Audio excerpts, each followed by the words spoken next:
belajar, pada pertemuan kali ini kita akan membahas mengenai TPP, tindak pidana pencucian uang, yang diatur dalam Undang-Undang Nomor 8 Tahun 2010 tentang pencegahan dan pemberantasan tindak pidana pencucian uang. Pencucian uang adalah segala perbuatan yang memenuhi unsur-unsur tidak pidana sesuai dengan ketentuan dalam Undang-Undang Nomor 8 Tahun 2010. Pencucian uang tersebut, perbuatan yang dikategorikan sebagai TPPU apa saja di dalam Undang-Undang Nomor 8 Tahun 2010. Maka untuk lebih jelasnya kita simak dalam tayangan berikut ini. Tindak pidana pencucian uang. Pasal 3. Setiap orang yang melemparkan, mentransfer, membelanjakan, menghibahkan, membawa ke luar negeri, mengubah bentuk, menukar dengan mata uang atau surat berharga atas harta kekayaan yang diketahuinya, merupakan hasil tindak pidana dengan tujuan menyembunyikan asal-usul harta kekayaan, dipidana karena tindak pidana pencucian uang dengan penjara paling lama 20 tahun dan denda paling banyak 10 miliar rupiah. Pasal 4. Setiap orang yang menyembunyikan asal-usul, sumber, lokasi, peruntukan, pengalihan hak-hak atau kepemilikan yang sebenarnya atas harta kekayaan yang diketahuinya merupakan hasil tindak pidana karena tindak pidana pencucian uang dengan pidana penjara paling lama 20 tahun dan denda paling banyak 5 miliar rupiah. Pasal 5 ayat 1. Setiap orang menerima atau menguasai penempatan, pembayaran, hibah, sumbangan, penitipan, penukaran atau menggunakan harta kekayaan yang diketahuinya merupakan tindak pidana dengan pidana penjara paling lama 5 tahun dan denda paling banyak 1 miliar rupiah. Ayat 2. Ketentuan pada ayat 1 tidak berlaku bagi pelapor yang melaksanakan kewajiban pelaporan. Pasal 6 ayat 1. Dalam hal TPPU sebagaimana dimaksud dalam pasal 3, 4, dan 5 dilakukan korporasi, pidana dijatuhkan terhadap korporasi dan atau personel pengendali korporasi. Ayat 2. Pidana dijatuhkan terhadap korporasi apabila TPPU dilakukan oleh personel pengendali korporasi, dilakukan dalam rangka pemenuhan tujuan korporasi, dilakukan sesuai dengan tugas dan fungsi pelaku perintah, dan dilakukan dengan maksud memberikan manfaat bagi korporasi. Pasal 7 ayat 1. Pidana pokok yang dijatuhkan terhadap korporasi adalah denda paling banyak 100 miliar rupiah. Ayat 2. Selain pidana denda, korporasi juga dapat dijatuhkan pidana tambahan berupa pengumuman putusan hakim, pembekuan sebagian atau seluruh usaha korporasi, pencabutan izin usaha, pembubaran korporasi, perampasan aset korporasi untuk negara, dan atau pengambilan alihan korporasi oleh negara. Pasal 8. Dalam hal harta terpidana tidak cukup untuk membayar pidana denda sebagai dimaksud dalam pasal 3, 4, 5, pidana denda diganti dengan pidana kurungan paling lama 1 tahun 4 bulan. Pasal 9 ayat 1. Dalam hal korporasi tidak mampu membayar pidana denda sebagaimana dimaksud dalam pasal 3.1, denda tersebut diganti dengan perampasan harta kekayaan milik korporasi atau personel korporasi yang nilainya sama dengan putusan pidana denda yang dijatuhkan. Ayat 2. Dalam hal penjualan harta kekayaan milik korporasi yang dirampas tidak mencukupi, pidana kurungan pengganti denda dijatuhkan terhadap personel pengendali korporasi dengan memperhitungkan denda yang telah dibayar. Pasal 10. Setiap orang yang berada di dalam atau di luar wilayah NKRI yang turut serta melakukan percobaan, pembantuan, atau permufakan jahat untuk melakukan TPPU dipidana dengan pidana yang sama sebagaimana dimaksud dalam pasal 3, pasal 4, dan pasal 5. Tindak pidana lain yang berkaitan dengan pencucian uang. Pasal 11 ayat 1. Pejabat atau pegawai PPATK, penyidik, penuntut umum, hakim, dan setiap orang yang memperoleh dokumen atau keterangan dalam pelaksanaan tugas wajib merahasiakannya kecuali untuk memenuhi kewajiban. Ayat 2. Setiap orang yang melanggar ketentuan pada ayat 1 dipidana dengan pidana penjara paling lama 4 tahun. Ayat 3. Ketentuan sebagaimana ayat 1 tidak berlaku jika dilakukan dalam rangka memenuhi kewajiban. Pasal 12 ayat 1. Direksi, komisaris, pengurus, atau pegawai pelapor dilarang memberitahukan kepada penyedia jasa baik secara langsung maupun tidak langsung dengan cara apapun mengenai laporan transaksi keuangan mencurigakan dan sedang susun atau telah disampaikan kepada PPATK. Ayat 2. Ketentuan mengenai larangan pada ayat 1 tidak berlaku untuk memberi informasi kepada lembaga pengawas dan pengatur. Ayat 3. Pejabat pegawai PPATK atau lembaga pengawas dan pengatur dilarang memberitahukan laporan transaksi keuangan dengan cara apapun. Ayat 4. Ketentuan mengenai larangan pada ayat 3 tidak berlaku dalam rangka pemenuhan kewajiban. Ayat 5. Pelanggaran atas ketentuan sebagaimana dimaksud pada ayat 1 dan 3 dipidana dengan pidana penjara paling lama 5 tahun dan denda paling banyak 1 miliar rupiah.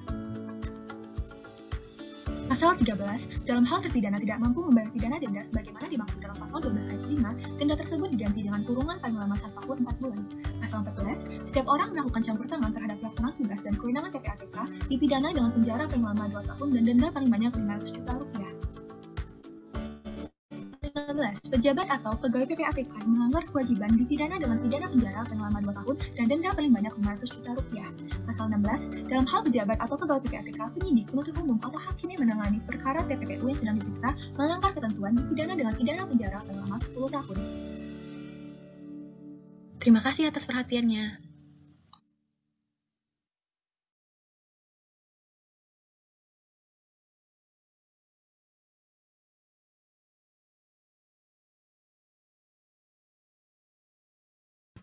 makasih ya Raisa dan Ahmad Ilyas yang sudah membuat dan menayangkan video. Silahkan ditanggapi video tersebut. Ada yang bertanya atau mengomentari? Silahkan. Izin bertanya, Pak. Silahkan, Raisa. Ya, di pasal 12 ayat 1 disebutkan direksi, komisaris, pengurus, atau pegawai itu dilarang memberitahukan kepada pengguna jasa atau pihak lain terkait laporan transaksi keuangan yang mencurigakan. Nah, di sini tuh apakah memberitahukan ke pihak lain ini termasuk ke sesama pegawai korporasi terkait?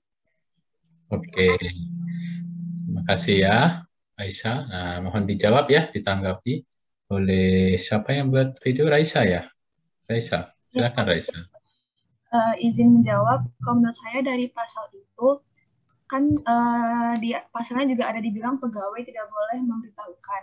Nah, jadi bagi untuk masalah laporan transaksi itu, pegawai yang tidak tahu tentang laporan yang sudah disampaikan itu sebaiknya tidak dikasih tahu, biar mengurangi kemungkinan tipping off itu, agar PPATK lebih bisa menelusuri kasusnya lebih baik. Atau mohon koreksinya juga, Pak. Oke, terima kasih ya. Gimana Aisyah, apakah bisa diterima jawaban dari Raisa? Iya, sudah Pak. Ini antara Aisyah dan Raisa, kan beda-beda tipis ya. Beda R aja ini ya. Iya, Pak. Nah, baik, jadi kenapa kok nggak boleh diberitahu? Itu karena terkait dengan kerahasiaan juga ya, konfidensial ya. Kalau transaksi keuangan itu ya nggak perlu di ini juga. Kalian pun ya hati-hati kalau memberi nomor rekeningnya. Jadi saya ini ya, kalau nggak kenal, minta nomor rekening kalian, ini siapa, apa maunya gitu ya. Bu Raisa dapat hadiah nih, dapat undian. Saya minta nomor rekening ya. Wah, itu hati-hati juga. Undian di mana?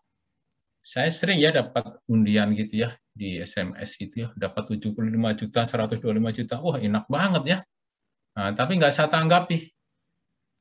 Ini ya, ini saya nggak pernah beli di situ, kok tahu-tahu dapat undian dari situ. Itu bohong gitu ya. Jadi nanti gini, ujung-ujungnya setelah kalian dapat nomor rekening, bisa-bisa nanti kalian disuruh ke ATM. Nah ini hati-hati ya. Oh mohon maaf Bu Raisa, ternyata nggak bisa ditransfer, mohon berkenan di ATM, nanti saya kasih petunjuk supaya nanti bisa dapat uangnya masuk gitu ya. Nah, ujung-ujungnya kalian justru suruh mentransfer. Kayak kena gendam ya, hati-hati ya. Makanya kalau nggak kenal, nggak ada hubungan, nggak usah ngasih nomor rekeningnya. Terus yang paling rentan tuh nomor password ya, ATM ya. Walaupun ATM-nya kalian pegang, jangan sekali-kali kasih nomor password-nya ya. Karena dia bisa mengimitasi ATM kalian ya. Jadi ada teknologi di mana kalau misalkan sudah diketahui identitas kalian, kemudian dia membuat semacam tiruan ya, ATM yang dia bikin. Nanti kalau kalian kasih password, habis uang kalian ya, diambil oleh mereka. Makanya hati-hati ya. Nomor rekening, kemudian nomor telepon juga ke orang yang nggak dikenal. Makanya kalau saya ada orang yang minta nomor rekening atau nomor telepon seseorang, yang saya nggak kenal ini siapa ya, kok minta nomor rekening, apa minta nomor telepon ini, apa hubungannya, oh ada maksud ini. Ke orang itu juga saya minta izin, Bapak, Ibu, mohon berkenan, ini nomor rekeningnya diminta oleh ini, apakah diperkenankan? Oh ya, nggak apa-apa, silakan Mas Bego disampaikan dari nomor telepon saya, misalkan. Gitu. Masuk nomor KTP ya, jangan sekali-kali ngasih kepada orang yang nggak dikenal ya, atau nggak bertanggung jawab. Karena itu privasi ya. Apalagi ini rekening, wah rekening itu udah masing-masing ya, udah nggak bisa di ini lagi. Jadi konfidensial ya, transaksi juga konfidensial. Makanya nggak boleh diberitahukan kepada orang lain. Begitu ya, Aisyah ya. Baik, terima kasih ya atas pertanyaannya. Ada lagi yang lain? Silahkan. Saya kasih kesempatan untuk 2 lagi ya. Pak. Alif ya, silakan Alif. Izin bertanya, kan di pasal 12 ayat 5 itu pelanggar ketentuan itu dipidana dengan pidana penjara paling lama 5 tahun dan pidana denda paling banyak itu 1 miliar. Terus lanjutannya di pasal 13, dalam hal terpidana tidak mampu bayar denda, maka denda tersebut diganti dengan pidana kurungan paling lama 1 tahun 4 bulan. Nah, kalau misalkan si terpidana ini nggak mampu bayar dendanya, berarti masa penjaranya diperpanjang apa gimana ya? Makasih. Nanti yang jawab Raisa ini. Silakan Raisa. Ya, izin menjawab. Jadi dari pasal itu kan katanya kalau nggak bisa bayar denda, diganti dengan kurungan paling lama 1 tahun 4 bulan. Jadi misalnya dari ketentuan pidana penjara itu misalnya ini udah memang dapat yang maksimal yang 5 tahun. Tapi dia juga nggak bisa ada bayar denda. Berarti diperpanjang juga pidana penjaranya karena dia nggak bisa bayar denda tersebut. Kasih. Begitu ya, Alifia. Jadi denda itu bagi orang yang punya uang, punya duit, kalau saya amati ya, dia pasti ingin bayar daripada di penjara. Berapa sih? 1 miliar. Sementara dia kalau di penjara berapa? Nambahnya setahun ya, kalau nggak salah ya, Raisa ya? Paling lama 1 tahun 4 bulan, Pak. Paling lama berapa tahun? 1 tahun 4 bulan. 1 tahun 4 bulan. Ya, daripada di penjara 1 tahun 4 bulan, ya mending bayar aja 1 miliar.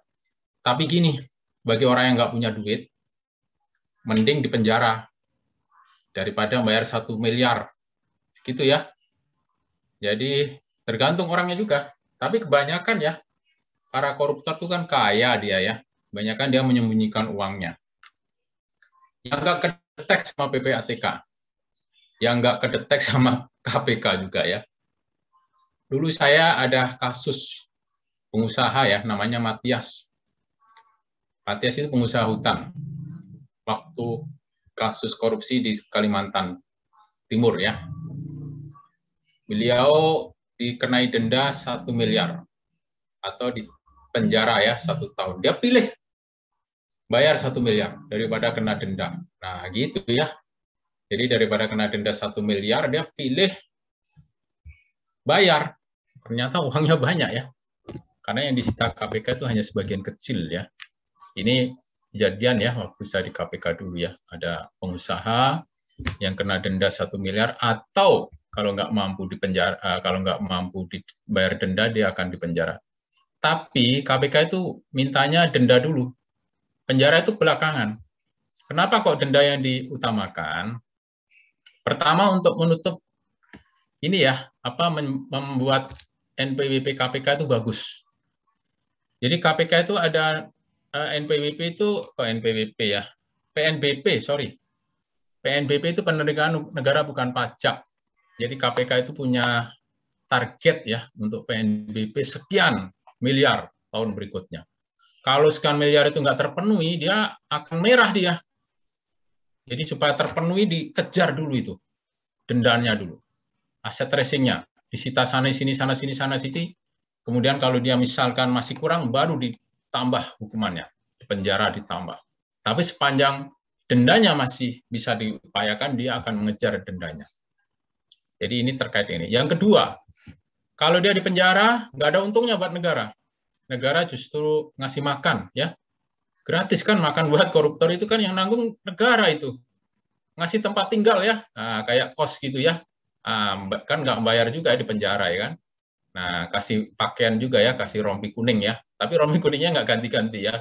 Saya lihat rompi kuningnya itu aja. Cuman satu-satunya pakaian dikasih oleh KPK ya rompi kuning itu ya. Nah, itu kan juga bayar juga itu. Yang nanggung negara juga. Nah, kalau bisa ya nggak usah di penjara lah. Kita kejar dulu itu, dendanya dulu, uangnya dulu, masuk ke kas negara. Apalagi di masa pandemi gini ya. Daripada kita utang luar negeri ya. Kalau banyak yang ngasih masukan dari hasil tindak pidana korupsi yang dikorupsi oleh para koruptor, lebih baik kita kejar itu. Biar dia nanggung ya, nanggung seluruh kehidupan rakyat. Ya udah kita kejar aja uangnya untuk disita, kita lelang kalau ada asetnya gitu ya. Jadi saya itu lebih senang kalau koruptor itu dimiskinkan dan uangnya itu masuk ke kas negara. Masuk ke rakyat. Daripada di penjara ya. Udahlah, kalau perlu dibebaskan aja, tapi dia dikasih sumpah janji nggak akan korupsi lagi. Kalau korupsi lagi dihukum seberat-beratnya hukum mati, begitu ya. Berjanji, saya nggak akan korupsi lagi. Kalau saya korupsi lagi, saya bisa dihukum mati. Misalkan gitu ya. Nah, biar takut juga ya. Nah, karena kalau hukuman mati kan dia uangnya masuk ke kas negara, negara nggak nanggung dia, nggak nanggung ngasih makan, nggak ngasih tempat tinggal, karena lembaga pemasyarakatan itu sudah overload, udah penuh ya. Kebanyakan ini ya, udah sesak gitu. Jadi waktu kita bawa ke LP Sukamiskin, waduh Pak, penjara kami sudah penuh ini. Jadi kayak rumah sakit aja, mencari rumah sakit susah ya.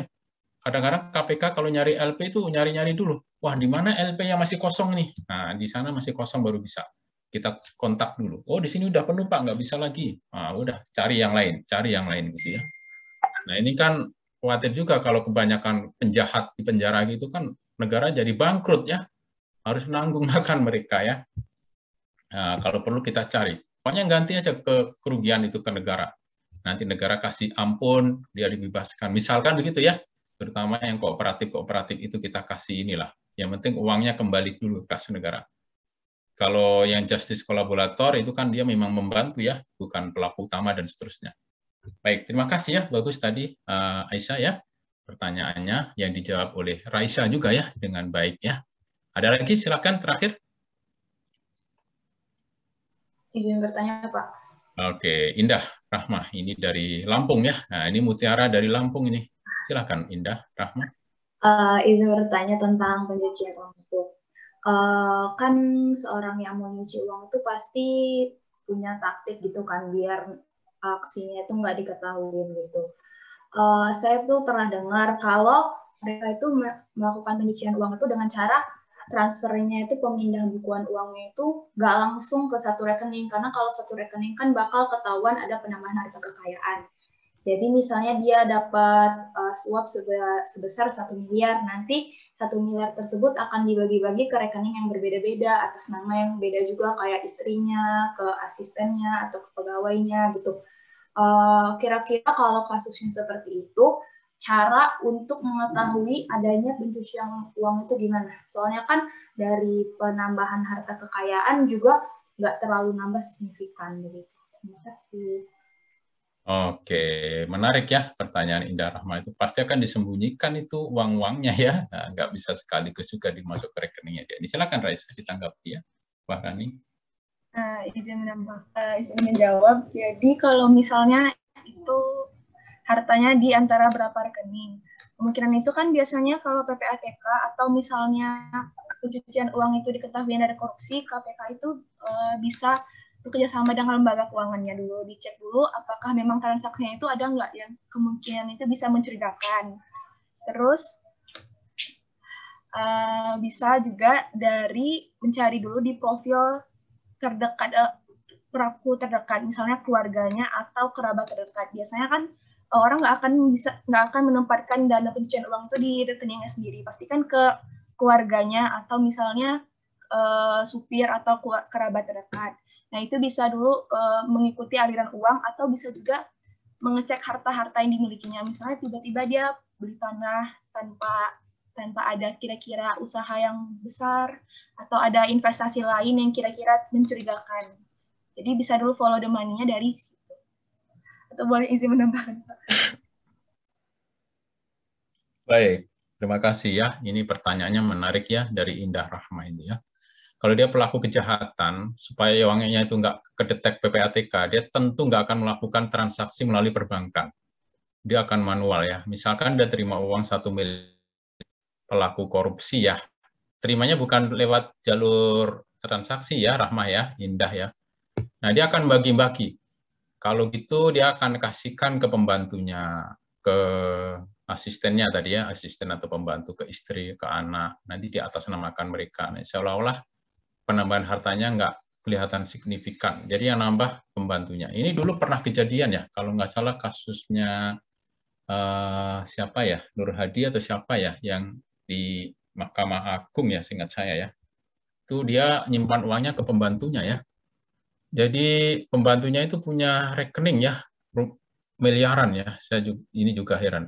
Penyidik tuh sampai heran. Kayaknya nggak wajar nih pembantu punya rekening gini. Kan diminta semua ya, anak, istri, pembantu diminta semua nomor rekeningnya. Kemudian ketahuan ya, salah satu pembantunya itu punya rekening yang besarnya signifikan dan nggak wajar ya.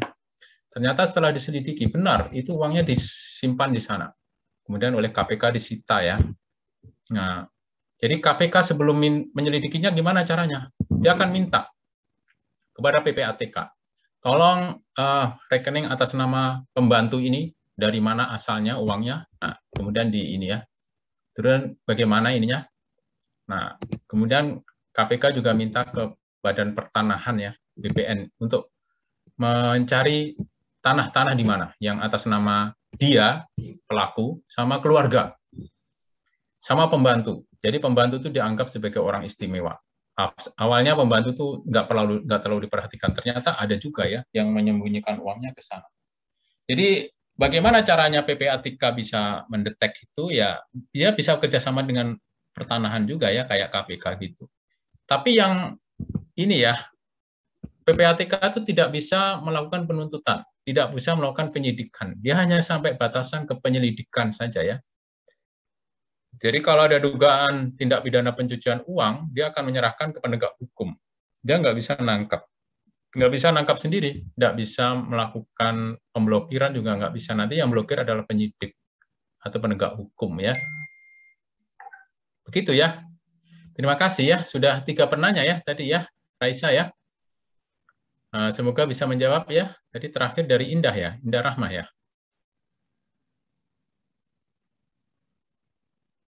Baik, saya rasa untuk PPATK dan pencegahan serta pemberantasan tindak pidana pencucian uang sampai di sini dulu ya. Nanti kalau ada diskusi lagi setelah tayangan yang kedua ya. Jadi silahkan ditayangkan lagi video berikutnya setelah Raisa. Serina ya? Sebelum Serina siapa?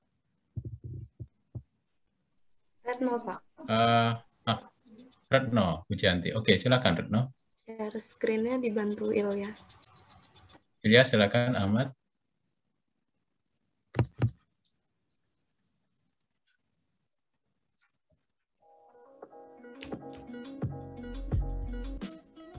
Sobat Belajar, pada pertemuan kali ini kita akan membahas mengenai pelaporan gratifikasi.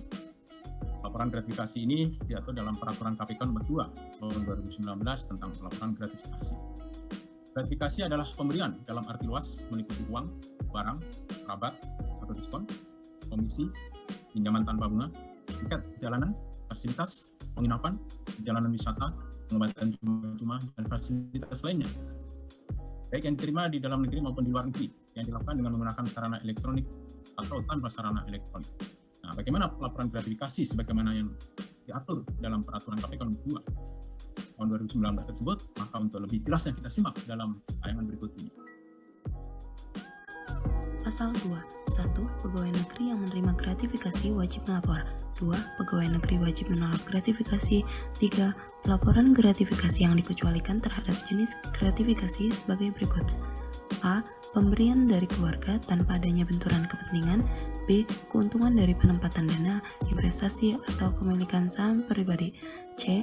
Manfaat bagi seluruh peserta koperasi pegawai berdasarkan keanggotaan koperasi pegawai negeri. D. Seminar kit yang berbentuk seperangkat modul dan alat tulis serta sertifikat.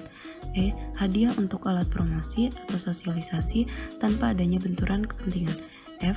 Penghargaan dari kejuaraan, perlombaan, atau kompetisi yang diikuti dengan biaya sendiri dan tidak terkait dengan kedinasan. G. Penghargaan berkaitan dengan peningkatan prestasi kerja yang diberikan oleh pemerintah sesuai dengan peraturan perundang-undangan. H. Hadiah, diskon, voucher, point rewards, atau souvenir yang tidak terkait kedinasan. I. Honor atas profesi di luar kegiatan kedinasan yang tidak terkait tusi tanpa adanya benturan kepentingan dan tidak melanggar kode etik pegawai. J. Kompensasi terkait kegiatan kedinasan yang telah ditetapkan dalam standar biaya yang berlaku di instansi penerima gratifikasi. K. Karangan bunga sebagai ucapan tanda kasih. L. Pemberian sebagai tanda kasih yang maksimal sebesar 1 juta. M. Pemberian terkait dengan musibah atau bencana yang dialami oleh penerima atau keluarga penerima tanpa adanya benturan kepentingan dan wajar. N.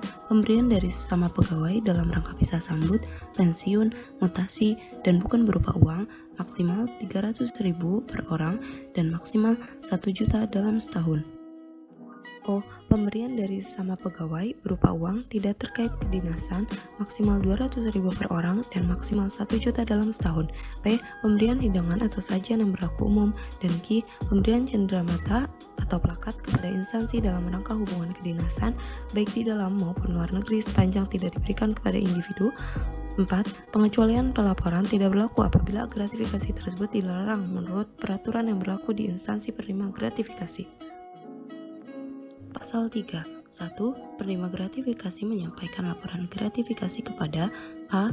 UPG maksimal 10 hari kerja sejak tanggal gratifikasi diterima. B. Kepada komisi maksimal 30 hari kerja sejak tanggal gratifikasi diterima. 2. UPG wajib meneruskan laporan gratifikasi kepada komisi maksimal 10 hari kerja sejak tanggal laporan gratifikasi diterima. Pasal 4. 1.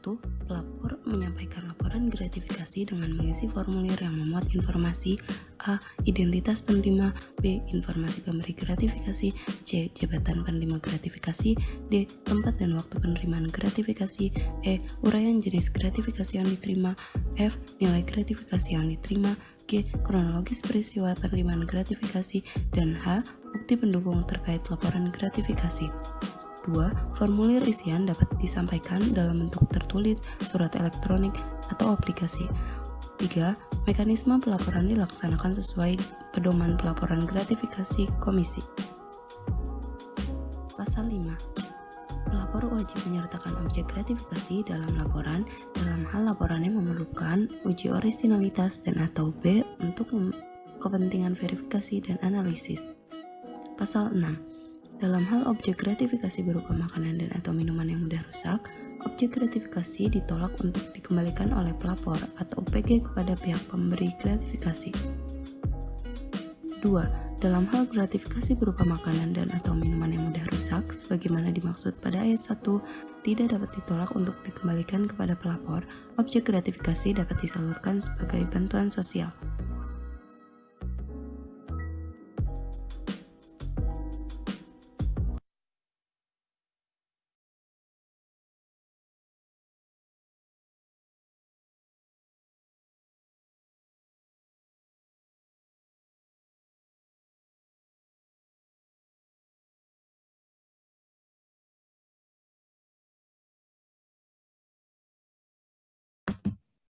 Terima kasih ya. Jadi dari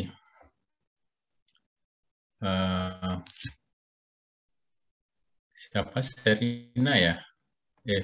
Retno, Pak. Pujianti ya? Retno. Baik. Terima kasih ya, Retno, terkait dengan gratifikasi.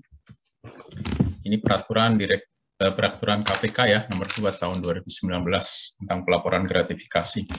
Silakan ada pertanyaan, tanggapan, atau komentar terkait dengan video yang dibuat oleh Retno Pujianti. Izin bertanya, Pak. Ya, silakan Mila. Tadi di pasal 2 bagian 3, yang bagian pelaporan gratifikasi yang dikecualikan terhadap jenis gratifikasi. Kan yang pada bagian A-nya pemberian dari keluarga tanpa adanya benturan kepentingan. Nah, yang saya tanyakan, apakah maksud dari keluarga itu semua orang yang terlibat dengan hubungan kekerabatan dengan kita atau ada batasan tertentunya. Lalu untuk bagian yang F, penghargaan dari kejuaraan, perlombaan atau kompetisi yang diikuti dengan biaya sendiri dan tidak terkait dengan kedinasan. Nah, berarti kan itu maksudnya kalau penghargaan yang dibiayai oleh instansi atau terkait dengan kedinasan itu termasuk jenis gratifikasi. Itu kenapa ya? Kan itu kalau penghargaan itu udah menjadi hak bagi yang pemenangnya gitu. Terima kasih. Oke, bagus pertanyaannya ya, Mila. Silakan ditanggapi, Retno Pujianti. izin menjawab. Tadi yang terkait keluarga itu kalau misalkan di per KPK-nya sendiri yang di Laskar KPK 2 tahun 2019, keluarga yang disebut itu ada kakek, nenek, bapak, ibu, mertua, suami, istri, anak, menantu, anak angkat, wali yang sah, cucu, besan, paman, bibi, kakak, adik ipar, sepupu, dan keponakan. Tapi menurut saya kalau misalkan baik itu keluarga dekat ataupun jauh, memberi pemberian, kalau itu sebagai keluarga, itu nggak apa-apa sepanjang itu tidak terdapat konflik kepentingan di dalamnya. Kadang juga kita kan bisa merasakan kan mana yang pemberian yang mereka beri itu sebagai keluarga atau emang ada maksud gitu. Kalau misalkan ada maksud, lebih baik langsung kita tolak. Kalau misalkan emang hal menolak itu tidak dimungkinkan, bisa langsung diterima terus dilaporkan. Seperti itu. Terus yang terkait poin F, gimana kalau misalkan diikuti tapi dengan biaya kantor? Untuk poin F ini kan lomba yang diikutinya itu atas nama pribadi atau individu. Sedangkan kalau misalkan atas nama pribadi atau individu, sepertinya kemungkinan kecil dibiayai dari kantor itu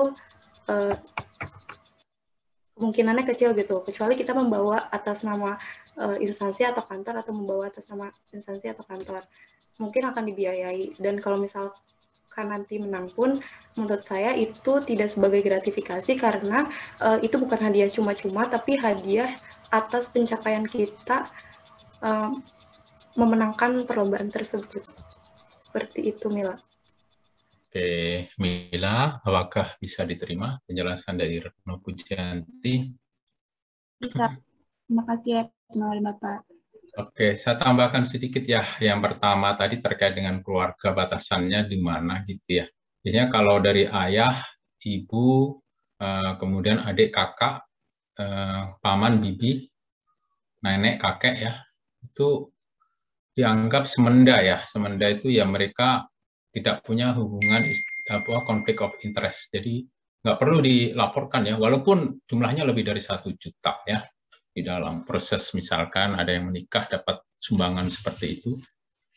Tapi beda lagi begini, yang tadi kalau ada konflik of interest ya, misalkan ya, ada sepupu nih, sepupunya pengusaha. Dia yang menjadi vendornya kantor di mana dia bekerja. Kemudian ngasih uang nggak wajar ya, karena dia sering mensuplai ya, menjadi penyedia barang dan jasa di kantor tersebut.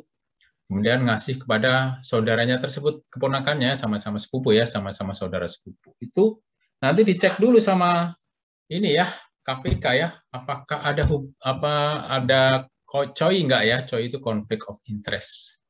Kalau dia ada conflict of interest, nanti disita oleh KPK ya, untuk diserahkan ke kas negara ya, kalau berupa uang. Kalau berupa barang nanti dilelang ya.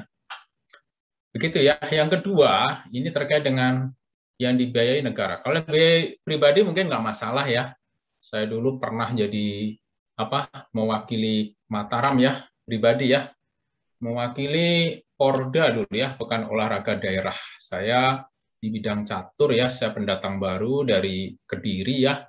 Waktu seleksi catur di Mataram, saya juara 1 ya. Saya peringkat 1, yang lain-lain itu di bawah saya. Saya langsung di papan pertama. Mas Bagio nanti Mas Bagio di papan pertama ya, karena ranking 1 di Kota Mataram, Nusa Tenggara Barat ya.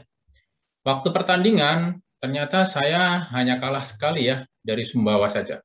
Dengan Dompu menang, dengan Bima menang, Dompu menang, Bima menang, Praia menang, Lombok Timur menang, Lombok Barat menang ya. Jadi saya hanya sekali kalah.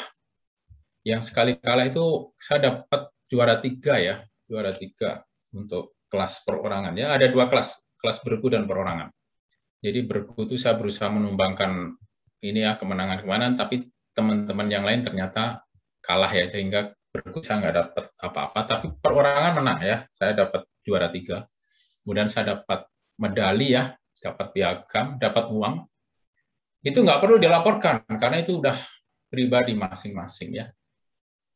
Nah, berbeda dengan waktu saya ke Bangkok ya, ke Thailand ya. Saya ke Bangkok, ke Thailand itu dalam rangka mewakili KPK ya. Saya menulis jurnal ya, internasional ya, jurnal internasional. Ada call for paper, saya kirim ya ke Bangkok, Thailand ya, in English ya. Kemudian saya dipanggil ya, jurnal saya dianggap bagus, layak untuk dipresentasikan. Dipanggillah saya ke Bangkok, saya laporkan ke pimpinan. Saya dapat panggilan ini dari NACC. NACC itu National Anti-Corruption Agency ya, NACC.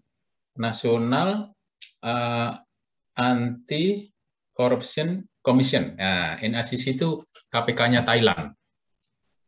Saya dapat panggilan untuk presentasi di sana, ikut conference internasional, kemudian saya dapat biaya dari kantor ya, saya dapat biaya dari kantor, disupport ya. Untuk hotel udah disediakan panitia, saya hotel udah nggak bayar karena disediakan oleh panitia sana, disiapkan untuk yang pembicara ya, author dan speaker itu disiapkan oleh mereka. Untuk transportasi dari kantor ya, baik berupa pesawat ya, taksi termasuk ya. Nah,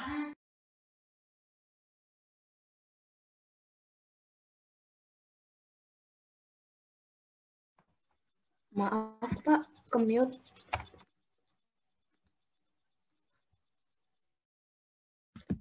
Nah, saya waktu di Thailand Bangkok itu dapat uang 4.000 baht ya. Setelah saya presentasi, saya pembicara, pulang-pulang ke Indonesia, dapat uang ya, mau pulang gitu ya. Nah, untuk penyelesaian administrasi, tanda tangan ya, I need your signature, Mr. Subagio. Oh, it's of course gitu ya. Datang, oh ternyata dikasih duit ya, tanda tangan, kasih uang. Nah, uang itu saya laporkan ya ke KPK. Oleh KPK ditanya ya, Mas Bagio, ini Mas Bagio mewakili instansi, tapi di satu sisi Mas Bagio ini juga punya prestasi karena papernya ditayangkan di sana, Mas Bagio dapat penghargaan, dan itu saya disuruh memilih begini, apakah memilih uang 4.000 baht itu atau uang saku. Jadi kami dapat uang saku ya dari KPK ya selama 4 hari ya, 4 hari atau 5 hari di sana ya. Karena di Thailand saya 2 hari conference penuh. Selama 4 hari di Thailand, di Bangkok itu dapat uang saku ya, sekian juta lah, itu intinya ya. Akhirnya karena saya menghargai pemberian dari Thailand, dari NACC, saya pilih uang 4.000. Jadi waktu saya lapor gratifikasi itu dianalisis ya oleh petugas Direktorat Gratifikasi. Kemudian teman sendiri juga ya yang melakukan kajian. Yang penting tidak double pembiayaan. Intinya begitu ya, suruh memilih. Akhirnya saya memilih 4.000 baht. Uang 4.000 baht itu saya pegang. Uangnya yang dari KPK, selama saya perjalanan saya kembalikan sisanya ya. Uang sakunya saya kembalikan. Jadi ini uang saku saya kembalikan, uang 4.000 baht saya ambil. Kemudian saya ini ya mengambil itu, dan itu diperkenankan ya di dalam gratifikasi. Akhirnya keluar keputusan pimpinan KPK. Laporan 4.000 baht itu adalah hak saudara dan tidak perlu disetor ke kas negara. Itu intinya ya. Nah, itu karena saya dibiayakan negara juga. Kalau saya nggak lapor, saya salah. Apalagi saya ngambil dua-duanya, wah bisa berabi. Udah ngambil uang saku, ngambil 4.000 baht gitu ya, enaknya sendiri itu, wah enak banget ya. Pas ke luar negeri dapat uang banyak ya, dari KPK dapat, dari sana dikasih uang dapat gitu ya, makanya harus salah satu dikembalikan. Karena saya, jumlahnya kebetulan hampir sama, uang saku dengan 4.000 baht itu kalau dirupiahkan hampir sama juga. Nah karena hampir sama, saya memilih yang dari pemberian sana lah, itu menghargai pemberian dari sana ya, dari NACC Thailand. Itu kejadian nyata ya. Bulan Juni saya 2005, itu saya jadi pembicara di sana ya, yang mendengarkan itu ternyata banyak mahasiswa. Saya juga baru tahu ya, ini kok banyak sekali pesertanya ya. Ternyata mahasiswa hukum universitas di Papua itu yang terkenal itu ya, di sana pada datang ya, mendengarkan saya presentasi gitu ya, dan banyak pertanyaan juga ya. Untung saya baru pulang dari Australia. Jadi no problem about the language lah ya. Jadi nggak ada masalah dengan bahasa lah ya, intinya begitu ya. Jadi there is no barrier. Jadi saya bisa menjawab pertanyaan dengan baik, intinya begitu ya. Karena orang Thailand sendiri itu bahasa Inggrisnya 11-12 lah dengan orang Indonesia ya. Kalau dengan Malaysia tuh Malaysia lebih unggul sedikit karena dia negara jajahan Inggris ya.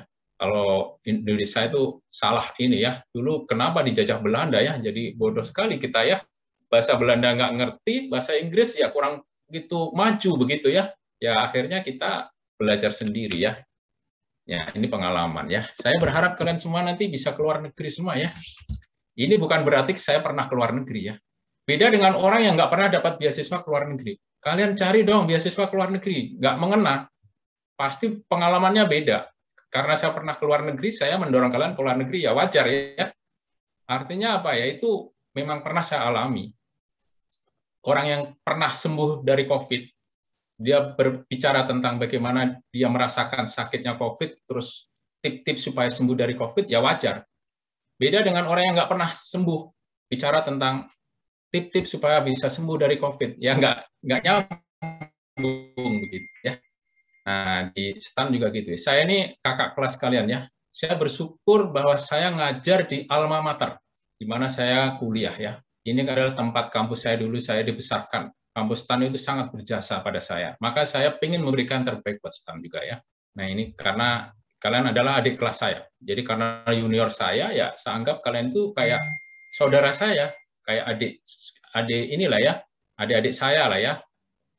Adik bungsu lah ya bukan bungsu, kalau bungsu ya tingkat 1 ya, nggak ada ya tingkat 1 ya, nggak ada penerimaan mahasiswa baru ya, pokoknya adik-adik kelas saya lah. Nah ini karena saya menganggap kalian sebagai adik saya, generasi penerus saya, nanti kalian bisa meneruskan jejak saya, minimal S2 kalian ke luar negeri, syukur-syukur kalau bisa S3 ya ke luar negeri. Wah saya sangat bangga ya, salut saya, wah ini ya bekas mahasiswa saya ya, sekarang kuliah di mana? Wah, kuliah di Inggris ya, wah bagus sekali ya.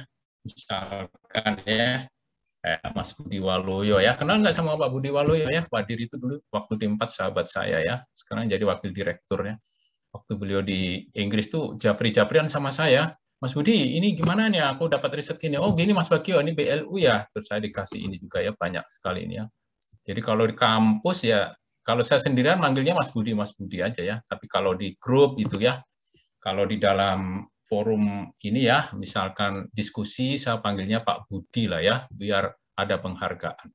Jadi Mas Budi juga kalau pas di ini juga manggilnya saya ke, ya saya ya, dari dulu memang Pak Bagio ya, dulu memang dulu ya, saya dulu ketua kelas ya, waktu di 4 ya. Jadi Mas Budi itu, ya dulu saya sempat belajar sama dia ya, karena saya pandang dia pintar ya, wah ini anak di 4 langsung nih, bagus nih. Saya belajar sama dia, sama Mas Eko Nur Surahman ya, yang jadi dosen kalian juga ya, itu seangkatan sama saya. Kemudian dengan yang lain-lain ya. Kalau Pak Trisulo itu seangkatan waktu di 3 ya. Kalau Mas Budi, Pak Eko Nur Surahman itu seangkatan di 4. Jadi di 4 saya itu banyak sekali yang masih muda-muda ya. Nah, kalau yang di 3 saya seangkatan dengan Pak Rahmadi Murwanto ya. Nah, kalian kenal sama Pak Rahmadi Murwanto? Pasti kenal lah ya, masa sama direktur nggak kenal ya. Baik, terima kasih. Satu lagi ya, kalau ada pertanyaan. Sudah 3 ya? Tadi sudah 3 belum? Baru 1, Pak. Oh, baru 1. Silakan. Ada lagi yang lain? Izin bertanya, Pak. Ya, ini Mayan, silakan. Ya. You can in English ya. You can make question in English. It's up to you ya, ini Mayan. Please. Yeah, I think I will ask in bahasa, sir. Oh, in bahasa, it's okay. Iya. Terima kasih Retno dan Bapak. Jadi ingin bertanya, di pasal 2 ayat 3 itu kan ayat 3 bagian huruf H itu ada yang dikecualikan, ada hadiah, diskon, voucher, point rewards atau souvenir yang tidak berkaitan dengan kedinasan. Nah, misalkan jika ada seseorang itu memberikan seorang pegawai tiket konser yang limited edition, yang artinya sulit dicari, misal orang itu kan memberikan itu dengan maksud bahwa itu tuh sebagai hadiah. Jadi orang yang terima ngiranya itu sebagai hadiah saja, tapi niat pemberi ini adalah sebagai hadiah biar nantinya misalkan dipermudah atau enggak karena sudah dipermudah sebelumnya jadi dikasih hadiah seperti itu. Nah, kapan sih kita tahu bahwa hadiah yang diterima oleh seorang pegawai itu adalah gratifikasi atau uang pelicin ketika seseorang memberikan suatu barang atau hadiah seperti yang saya jelaskan tadi. Sama tambahan jika di awal-awal itu kan dijelaskan ya di pasal 2 ayat 1 kalau nggak salah itu yang melaporkan mendapatkan gratifikasi itu pegawai negerinya. Nah, yang melaporkan itu apakah memang harus pegawai negeri yang bersangkutan penerima gratifikasi atau boleh pegawai lain? Sekian, terima kasih.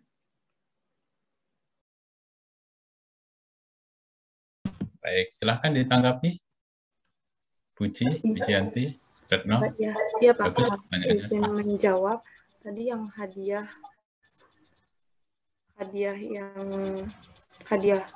konser ya. Itu kalau misalkan ada maksud terselubung, itu kita juga seharusnya punya kalau misalkan ada konflik kepentingan antara pegawai negeri tersebut dengan si pemberi, lebih baik ditolak gitu. Karena sesuatu hadiah yang berhubungan dengan jabatan atau berlawanan dengan tugas dan kewajiban, itu termasuknya gratifikasi. Jadi lebih baik ditolak. Dan yang menolaknya itu ya pegawai negeri tersebut, karena bisa jadi kan pemberian hadiah itu secara tertutup gitu kan, orang lain nggak tahu. Jadi yang harus melaporkan itu pegawai negeri atau penyelenggara negara tersebut. Seperti itu, Anak. Baik. Gimana, Wayan? Apakah bisa diterima? Iya, terima kasih Retno. Ya, coba kamu jelaskan dari Retno tadi, yang kamu tanyakan dengan yang disampaikan Retno tadi, gimana hubungannya? Apakah sudah menjawab pertanyaan kamu nih, Wayan? Tadi gimana pertanyaan sama jawabannya itu, Retno? Pertanyaan saya tentang gimana sih kita tahu kalau suatu hadiah itu bisa dikatakan gratifikasi. Jadi tadi yang limited ya, tadi limited edition tadi ya, contohnya ya. Iya, ya kata tadi Retno menjawab kalau misalkan memang tidak ada hubungan, maksudnya kayak tidak ada niat terselubung, itu lebih baik ditolak karena memang bisa dikatakan gratifikasi. Jadi mungkin lebih baik hampir semua hadiah tidak usah diterima, takutnya nanti itu jadi gratifikasi. Sama pemberian pelaporan tentang pegawai negeri ke pegawai negeri itu. Nah, tadi kayaknya Retno jawab mending pelaporan itu memang dijelaskan dilaporkan oleh pegawai yang menerima, karena bisa aja dikasihnya diam-diam jadi orang lain nggak tahu kalau ada yang ngasih. Seperti itu kurang lebih. Baik, terima kasih ya. Yang pertama, mengidentifikasi gratifikasi boleh apa tidak itu ada 7 pertanyaan ya, disingkat dengan proof it ya.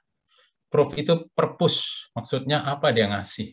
Dia ngasih, maksudnya apa ini? Nggak biasanya ngasih. Misalkan Niwayan nih ya, Niwayan ini seorang kepala kantor ya, kemudian diundang makan oleh pengusaha. Pengusaha itu dia punya ini ya, dia mensuplai barang di kantor tersebut ya, Niwayan. Pada saat makan bersama itu, kebetulan pengusaha itu dia mengundang yang lain juga, makan bersama dengan yang lain-lain ya, tapi khusus Niwayan dikasih privilege. Privilege-nya ya, misalkan ya dikasih tempat yang ini, dikasih penginapan ya tadi ya, untuk yang Ibu Niwayan ini ada sedikit terima kasih kami sudah kerjasama dengan Ibu di dalam penyediaan misalkan ya ATK atau penyediaan apa gitu ya untuk pemeliharaan gedung atau apalah. Nah, kemudian yang lain nggak dikasih. Berarti kan ada maksud itu. Wah, maksudnya ini pasti ada ininya ya. Terus yang kedua R ya. R itu ada rule-nya nggak? Ada aturan nggak yang membolehkan? Kalau kalian di ini aturannya kan nggak boleh ya. Dosen dikasih oleh-oleh dari mahasiswa. Maksudnya apa ini? Mungkin kalau di dalam ininya oleh-oleh kan nggak mahal ya. Berapa sih? Tapi bukan itunya. Tapi rule-nya boleh nggak? Dosen nggak boleh menerima dari mahasiswa gitu ya. Kemudian proof. Ada O ya. Proof it. O-nya itu apa ya? Bentar, saya lihat di LMS ada ya nanti ya. Ada yang tahu O-nya apa? Openness ya Pak. Open ya, betul. Apakah dia terbuka atau tertutup? Wah, Pak, jangan sampai tahu yang lain ya. Wah, kalau udah jangan sampai yang tahu, udah sembunyi-sembunyi itu nggak benar ya. Karena korupsi itu biasanya sembunyi. Nggak akan diketahui orang lain, takut ketahuan gitu, takut diketahui. Kemudian V, value ya, nilainya wajar nggak. Kemudian E ya, etiknya, ada etiknya nggak, etikanya ya. I-nya apa ya, I-nya ya. Identity. Identity ya, benar, identitasnya apakah ada ininya nggak. Terus yang T-nya adalah time-nya, timeless-nya. Apakah waktunya tepat nggak? Orang bukan pada masa lebaran kok ngasih ketupat misalkan ya, atau ngasih apa gitu ya. Nah, itu juga waktunya juga perlu dipertimbangkan. Begitu ya, Niwayan ya. Nah, semoga bisa menjawab ya. Baik, pertanyaan terakhir buat terima kasih kembali. Kalau ada terakhir untuk Retno. Izin bertanya, Pak. Siti, silakan, Maisarwa. Tadi kan di pasal 6 itu di ayat 1 itu kan ada objek gratifikasi berupa makanan atau minuman yang mudah rusak. Nah, ini kan dapat ditolak.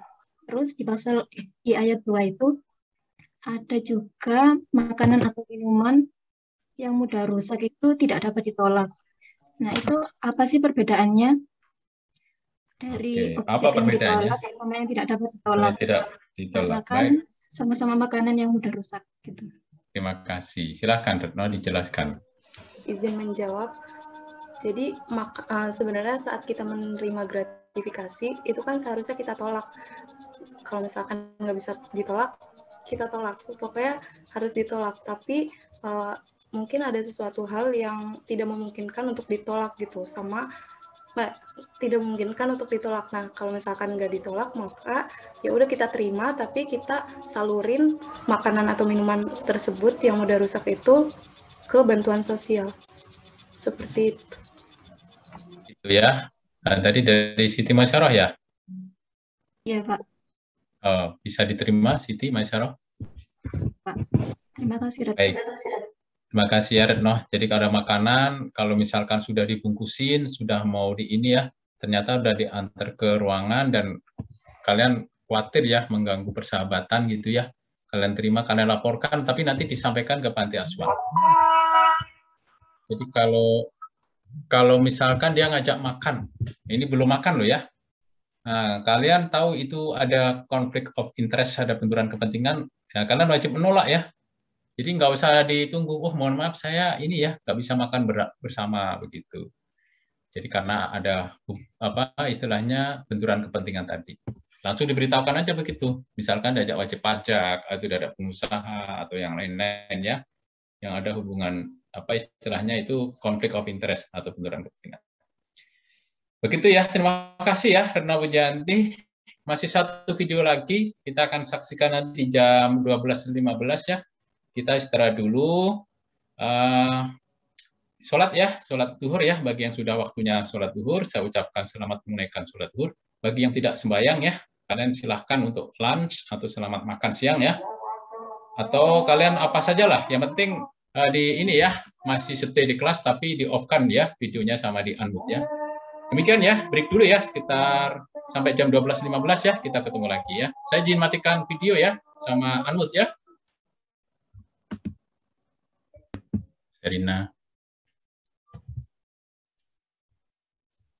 Sobat pembelajar, pada pertemuan kali ini kita akan membahas mengenai unit pengendali gratifikasi.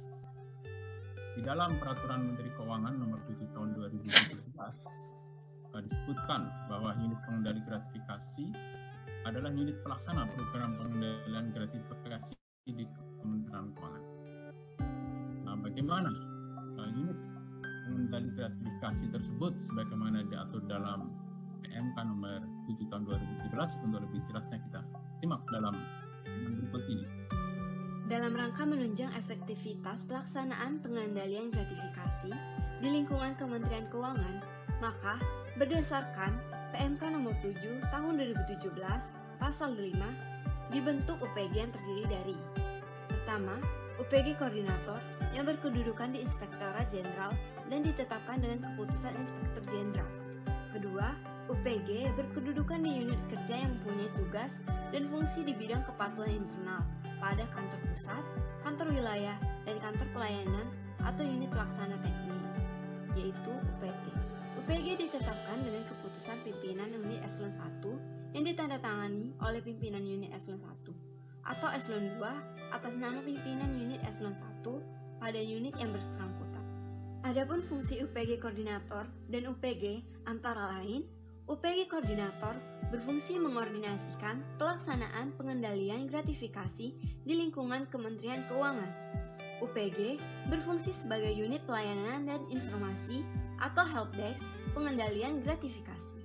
Adapun struktur UPG koordinator dan UPG seperti yang tercantum pada pasal 7 antara lain UPG koordinator dan UPG tingkat kantor pusat atau kantor wilayah paling sedikit memiliki personil yang terdiri dari 1 orang pejabat eselon 3 atau setara eselon 3 sebagai ketua UPG, 1 orang pejabat eselon 4 atau setara eselon 4 dan 1 orang pelaksana sebagai administrator.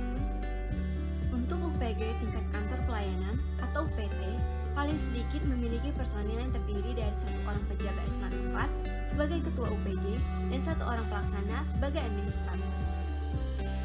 Tugas dan tanggung jawab UPG koordinator dan UPG yang tercantum pada pasal 8. Yang pertama, tugas dan tanggung jawab UPG koordinator sebagai berikut. A. Mengordinasikan perencanaan dan pelaksanaan pengendalian gratifikasi di lingkungan Kementerian Keuangan. B. Menyampaikan laporan semesteran pengendalian gratifikasi kepada Menteri. C.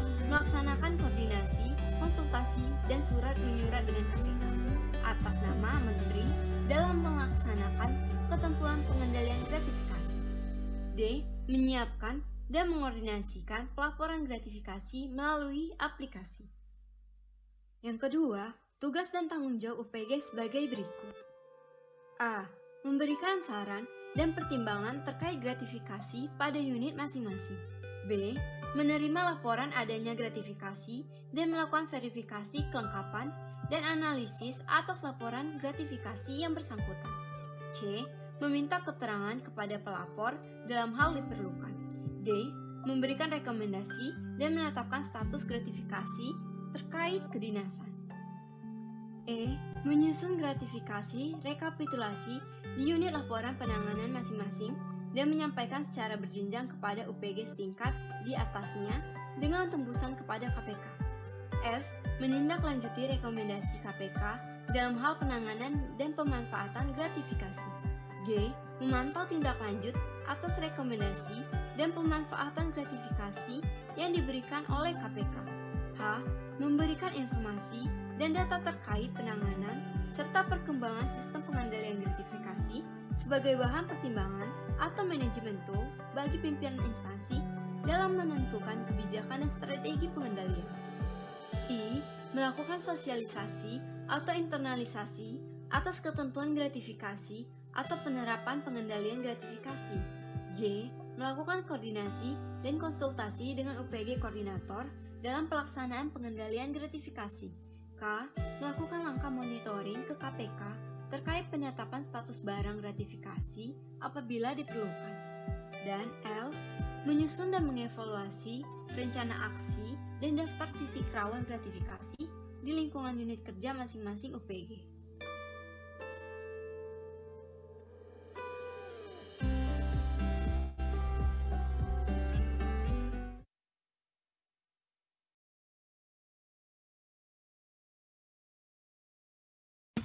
Baik, terima kasih ya Sherina atas video terkait dengan UPG ya. Silakan ada pertanyaan atau pernyataan terkait dengan video yang dibuat oleh Sherina.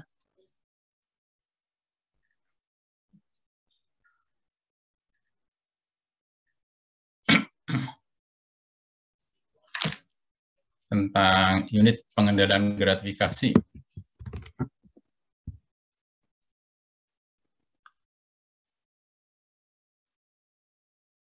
Silakan.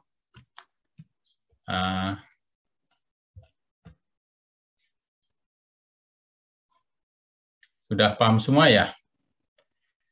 Oh, nampaknya teman-teman Serina sudah paham semua ya, Serina. Jadi nggak ada pertanyaan nih buat Serina. It's okay ya, Serina ya. Baik.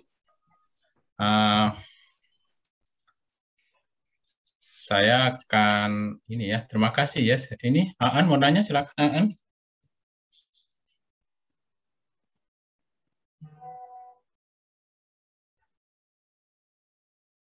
Ada Aan mau nanya?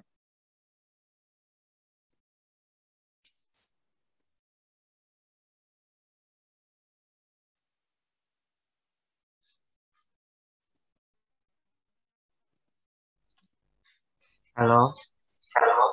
Iya, silakan Aan. Apa suaranya putus-putus? Lagi jelek soalnya. Oh, bisa jelas. Silakan Aan. Saya mau nanya mungkin ini saya juga baru buka ya, jadi takutnya ada yang kelewat. Apakah UPG itu wajib ada tiap kantor ya? Atau cuman kayak itu aja sih keinginan dari pimpinan supaya ada gitu? Masih. Apakah wajib ya tiap kantor ya? Kalau misalkan nggak bikin UPG, apakah ada sanksinya ya? Misalkan begitu ya, Aan ya? Iya Pak, betul sekali Pak. Gimana Serina? Tolong ditanggapi ya UPG ini. Jadi kalau terkait wajib atau tidaknya itu, jadi untuk UPG yang saya jelaskan ini itu terkait UPG di lingkungan Kementerian Keuangan. Tentunya itu juga berdasarkan dengan UU nomor 28 tahun 1999 tentang penyelenggaraan negara yang bersih dan bebas dari KKN. Jadi adanya UPG di Kementerian Keuangan ini berpacu atau berdasarkan dari undang-undang tersebut. Selain itu juga didasari dengan adanya UU nomor 31 tahun 1999 tentang pemberantasan tipikor yang diubah dengan UU nomor 20 tahun 2001. Di situ juga menyarankan untuk adanya UPG ini di setiap instansi. Untuk yang UPG di KL lain itu biasanya juga ada. Soalnya saya juga mencari tentang UPG di beberapa kantor atau kementerian. Saya menemukan ada di khusus Kementerian Dalam Negeri. Begitu kemarin juga ketemu yang keputusan Wali Kota Padang. Jadi sebenarnya itu memang wajib, dan beberapa peraturan tersebut juga memang mengacu kepada Undang-Undang Nomor 28 tadi. Oke, baik. Terima kasih ya, Serina Natasha. Apakah Aan Faryandi bisa diterima penjelasan dari Serina? Iya, Pak. Jadi memang kewajiban. Iya, amanah undang-undang itu ya, Aan ya. Tapi memang tidak diatur kalau nggak bikin UPG apa kena sanksi, nggak ada sanksinya juga saya lihat ya di undang-undang ya. Hanya memang kayaknya suatu anjuran yang bersifat wajib tapi tidak ada sanksi, begitu ya. Kalau nggak ada sanksi kadang-kadang nggak kuat juga ya. Kalau wajib itu ada sanksi, dia akan mau ini. Kamu harus bikin ini loh ya. Misalkan video loh ya. Kalau nggak bikin video nanti nggak ada nilai aktivitas misalkan ya. Sanksinya begitu ya. Nah mau nggak mau kalian kan bikin video. Kalian harus bikin UPG ya. Kalau nggak bikin UPG, apa sanksinya? Ya nggak ada. Nah gitu kan. Kalau nggak ada gitu kadang-kadang ada yang terlambat bikinnya begitu ya, Aan ya. Ada yang himbauan. Jadi ini bersifat himbauan yang sifatnya itu sebenarnya kayak fardu kifayah gitu ya, Aan ya. Fardu kifayah itu apa ya? Kalau yang lain sudah ada, yang lain berarti nggak perlu gitu ya. Harusnya fardu ain ya, Aan ya. Fardu ain itu ya wajib semua. Bukan kalau sudah satu, yang lain gugur kewajiban, nggak juga gitu ya. Kalau ini sudah semuanya wajib begitu ya, Aan ya. Makanya kalau ada yang belum dapat UPG, dibentuk itu, didorong tuh. KPK biasanya melakukan monitoring ya. Udah ada UPG belum? Nanti dimonitor. Kalau belum ada UPG nggak bisa WBK. Salah satu syarat WBK itu adalah UPG ternyata ya. Wilayah bebas korupsi. Jadi harus punya UPG. Kalau nggak ada unit pengendalian gratifikasi, nggak bisa WBK itu. Kantor itu begitu ya. Terima kasih ya atas pertanyaannya. Ada lagi yang lain? Silakan.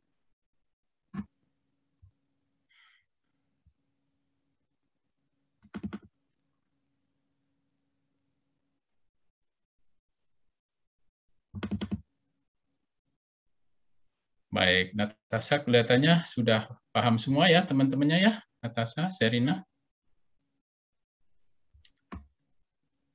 Jadi terima kasih ya atas videonya ya, Natasha ya.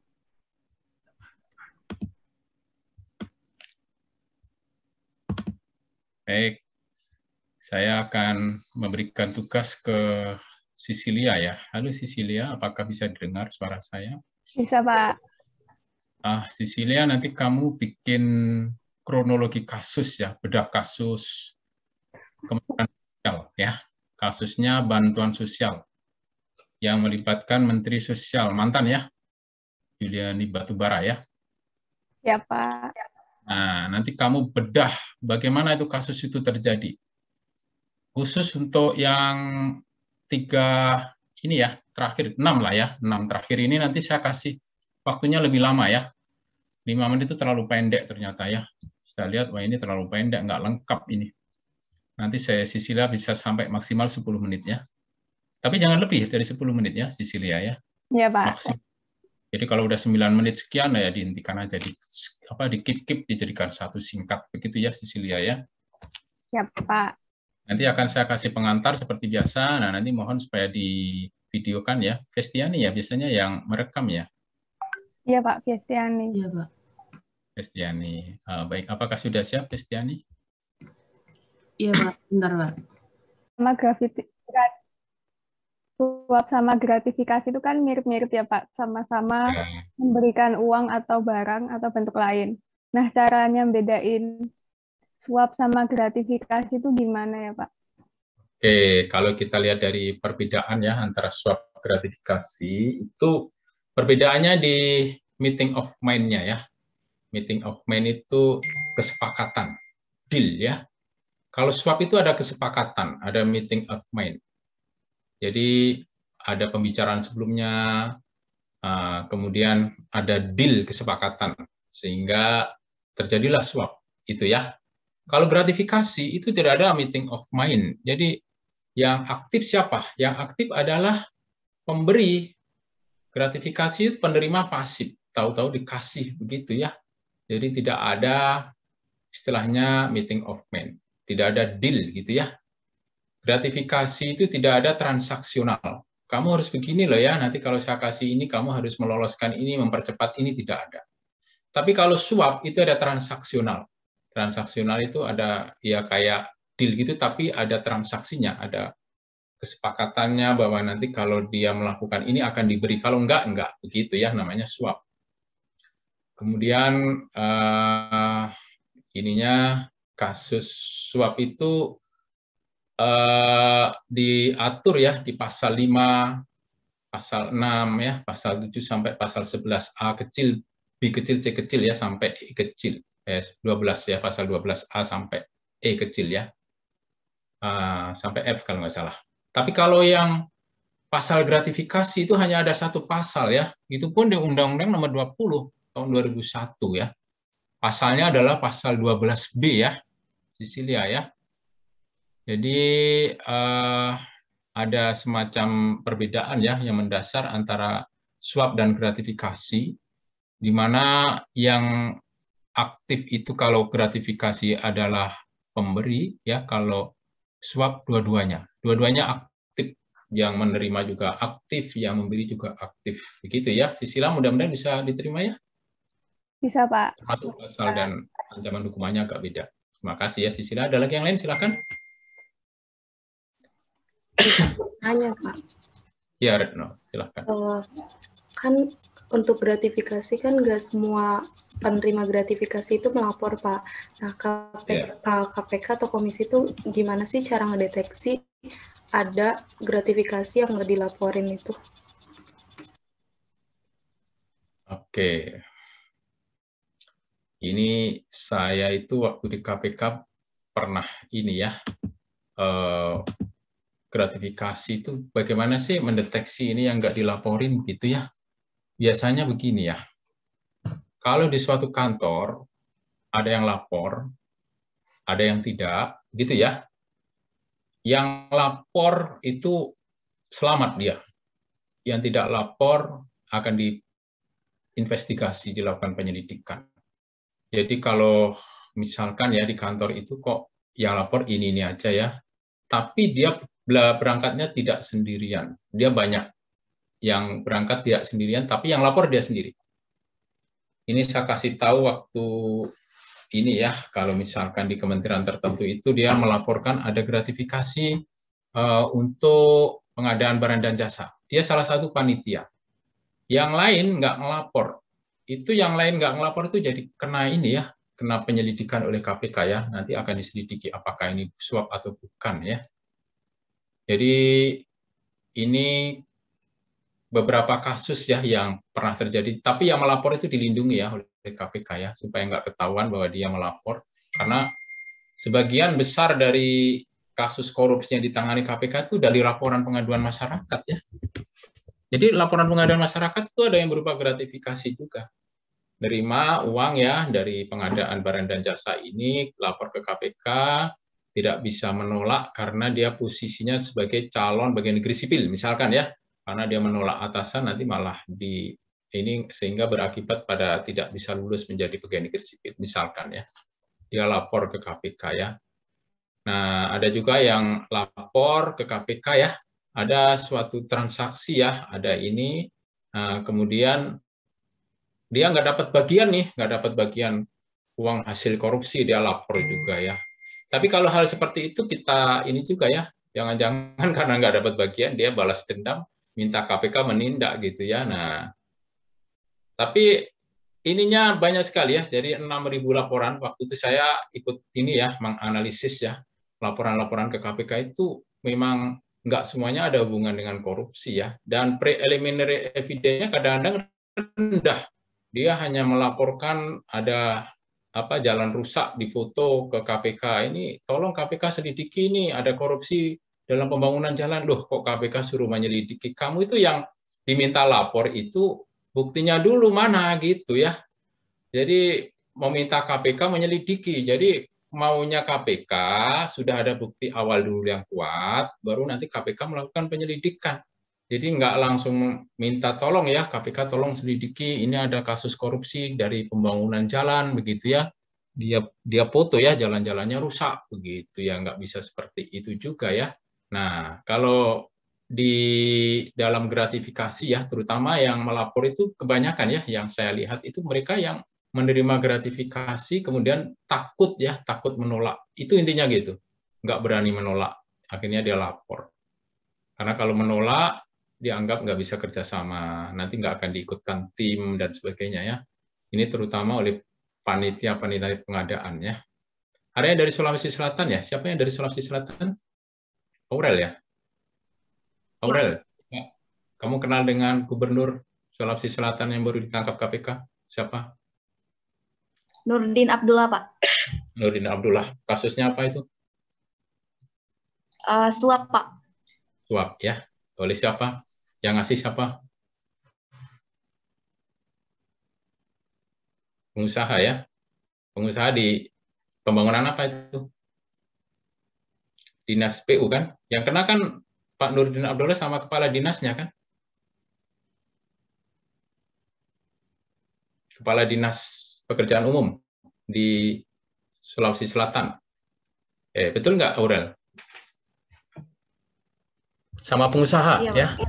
Pengusahanya juga kena yang ngasih. Jadi ternyata ya, dalam pembangunan jalan ya, kemudian pembangunan jembatan, waduk, pengairan itu ya, kemudian gedung ya, itu rawan ya, rawan adanya korupsi di sana ya. Dan itu kadang-kadang, mohon maaf ya, dijadikan semacam lumbung padi ya oleh kepala daerah dengan minta bagian ya dari pembangunan tersebut. Karena APBD itu kan dari APBD ya, kalau nggak salah ya, Aurel ya. Nah, APBD itu kan terdiri dari dua ya, dari tiga sebenarnya pendapatan daerah itu. APBD itu pertama dia dari transfer pusat ya, kemudian yang kedua PAD ya. Nanti kalau kalian ditempatkan di daerah ya, pendapatan asli daerah. Yang ketiga lain-lain. Lain-lain pendapatan itu jarang, sedikit lah. Lain-lainnya itu kayak misalkan KPK meneruskan bantuan ke daerah, nanti masuk pada lain-lain gitu ya, hibah dan seterusnya. Yang banyak itu justru yang dari pusat sama yang PAD.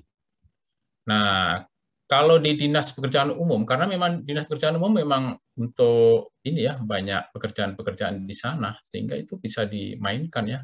Kadang-kadang dijadikan semacam arisan ya oleh para politisi ya. Tolong ini saya di ini ya, untuk pembangunan jalan ini nanti saya sudah ada kontraktornya ya, nah, sudah ada yang ngerjakan. Jadi tolong ini ditunjuk sebagai pemenang. Jadi mereka kadang-kadang itu formalitas saja, tender gitu ya. Tapi yang menang itu juga. Nah, itu yang patut disayangkan ya. Sering dilaporkan ke KPK itu seperti itu.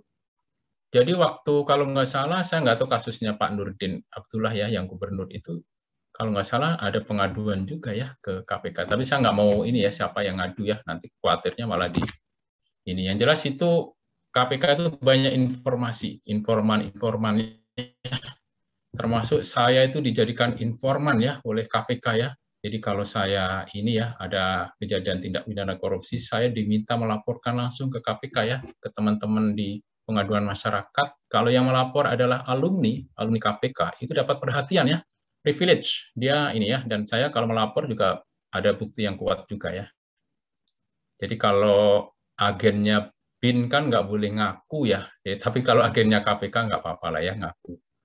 Tapi bukan agen KPK untuk menjebloskan orang ke penjara ya. Saya itu kalau bisa agennya agen pencegahan aja lah. Saya agen untuk membuat orang sadar ya untuk tidak korupsi ya melalui pendidikan ini ya. Makanya saya di PKN STAN itu ditunjuk menjadi koordinator ya untuk mata kuliah ini, untuk lintas prodi ya. Jadi bukan hanya akuntansi saja ya. Nanti prodi-prodi yang lain itu ngikut ke akuntansi, ngikut ke saya gitu ya, termasuk soal-soal UTS kemarin itu yang buat saya semua. Itu untuk prodi D3 Kebendaraan Negara, D3 Penilai di Manajemen Aset, dia juga itu saya juga yang bikin ya. Nah, jadi semuanya. Tapi kalian jangan ini ya, wah ini Pak Bagio ini karena banyak ininya, nanti saya kerjasama dengan prodi yang lain. Jangan ya. Kalau kalian ketahuan itu, karena dosen itu biasanya feelingnya ini ya, kalau misalkan ketahuan itu, kalian sangat berisiko dikeluarkan ya, karena itu hukumannya berat ya, hukuman berat kalau kerjasama. Nanti tinggal 1 semester lagi, sayang lah. Pokoknya self confident aja ya, nanti waktu mengerjakan ujian akhir semester ya, kerjakan sendiri-sendiri. Jangan khawatir kalau nggak lulus ya, nanti akan saya pertimbangkan di aktivitas ya. Jadi kalau misalkan ada yang nilainya kurang-kurang mendekati sedikit aja, misalkan 6-9 ya, udahlah jadikan 70 aja lah. Gimana caranya ya aktivitasnya dinaikkan, misalkan begitu ya. Nah, kalau yang UTS kan sudah kemarin sudah nilainya given ya, ini tinggal UAS. Cuman kemarin ada keluhan ya dari dosen yang lain ya, ada bukan keluhan ya, ada sindiran ya, sindiran. Wah, Pak Bagio ini soalnya terlalu mudah ini. Jadi nilainya bagus-bagus semua ya, nilai etika dan anti korupsi. Ini hampir di semua kelas katanya bagusnya nilai etika dan anti korupsi. Loh kan kalau nilainya bagus kan berarti anaknya pintar, saya bilang gitu ya, pandai gitu ya. Iya, tapi nilainya yang lain kurang bagus ini. Nilai AKM ya, AKM 2 gitu ya. Kalian AKM 2 ada nggak? AKL, Pak. Itu emang susah banget sih, Pak. Jadi, AKL. iya, Pak. Susah banget gitu, Pak. AKL ya? Oke. Iya, Pak. AKL 2 Pak? AKL 1, AKL 2? AKL 2, Pak. AKL 2 ya, akuntansi keuangan lanjutan ya. Ya, Pak. Kita berharap di etikor loh, Pak. Biar nilainya bisa naikin gitu. Jadi, yang mudah aja, Pak. Ya, mesti ya. Yang manusiawi gitu, Pak. Nah, ini saya ini dapat dari dosen AKL 2 ini. Oh, ini terlalu mudah nih Pak Bagio ini soalnya ini. Tolong dong nanti untuk UAS-nya agak dipersulit gitu. Saya bilang ya AKL 2-nya dong dipermudah, saya bilang. Nah, setuju ya. Pak, harusnya Jangan kayak gitu. Nah, ini saya memang Pak Bagio. Agak ini juga ya. Saya saya itu menyelamatkan kalian. Ya, saya ingin menyelamatkan anak-anak semester 6 inilah supaya bisa wisuda gitu ya. Mazhab saya ya, mazhab itu artinya keinginan saya. Tapi itu tergantung dari kalian juga ya. Artinya saya ada standar penilaian juga objektif ya, objektivitas yang tidak diskriminatif ya. Saya tidak akan mendiskriminatif kalian berasal dari mana, agamanya apa, budayanya apa, tidak sama sekali ya. Saya sangat menghargai itu ya, menghargai keberagaman ya. Pokoknya kalau memang nilainya apa, jawabannya bagus, lengkap ya saya kasih nilai bagus lah. Kalau jawabannya kurang ya mohon maaf jadi nilainya kurang juga. nanti waktu ujian akhir, kan nanti ada 3 tipe ya. Ada tipe multiple choice, ada tipe IC, ada tipe studi kasus ya. Kalian kalau bisa menjawab semuanya ya, jangan ada yang kosong ya. Kemarin ada yang mahasiswa lain yang karena panjang ya, IC di awal dia panjang sekali ya. Akhirnya ada 1 nomor yang nggak kejawab ya di studi kasus itu ya. Waduh, sayang banget itu. Padahal saya nggak ingin ya kalian itu menjawab di 1 soal panjang banget, sementara yang lain kalian korbankan. Ini saya lihat ini kayaknya kehabisan waktu nih mahasiswanya ini 2,5 jam, sehingga nilainya jadi yang nggak optimal. Maka usahakan ya proporsional lah ya. Nanti kalau bisa yang mudah dulu lah kalian kerjakan ya. Yang mudah dulu, nggak harus berurut ya. 1 dulu, 2 dulu, 3 dulu gitu ya. Tapi untuk multiple choice ya berurutan lah. 1, 2, 3, 4, 5, sampai 10 kan sedikit gitu ya. Jangan 1, kemudian 6, atau 7, 3 gitu. Kalau untuk multiple choice ya jangan gitu. Kan tinggal ABCD ya. Dikosongin aja dulu kalau misalkan sulit gitu ya. Tapi jangan nggak dijawab ya. Kalau nggak dijawab pasti salah. Tapi kalau kalian jawab ada 2 kemungkinan ya. Ada benar, ada salah. Andai pun kalian salah dalam menjawab, itu nilainya tetap ada. Dibandingkan dengan nggak menjawab sama sekali. Kalau nggak menjawab sama sekali, ya nilainya 0. Ya nggak ada yang dinilai, ya. Nggak ada upaya kalian untuk menjawab. Tapi kalau kalian menjawab, walaupun salah, tetap saya kasih nilai, ya. Saya berupaya untuk membenarkan jawaban kalian. Ini maksudnya apa ya? Oh, gini, saya baca satu persatu ya. Ada keyword ya, ada kata kunci yang pas gitu. Maksudnya begini ya, berarti benar gitu jawabannya gitu ya. Yang tadinya nggak nyambung-nyambung gitu ya. Nah, kalau misalkan ada yang nyambung dikit itu saya benarkan saja itu jawabannya ya. Saya kasih nilai juga ya, sehingga bisa bagus nilainya. Itu ini ya, saya bukan auditor ya. Berbeda dengan auditor. Auditor mencari kesalahan. Oh, ini harusnya jawabannya jelek-jelek nih, kenapa harus kasih nilai bagus ya? Enggak juga ya. Nah, saya pokoknya proporsional, objektif ya. Jadi ada bimbingan saya ya, yang kebetulan dari kelas lain ya. Ternyata semester 6 ini sampai berapa? 70 kelas ya. Ada berapa kelas ya semester 6 ini yang reguler? 50 sekian kelas, Pak. 59, Mbak. Ya, 59, Pak.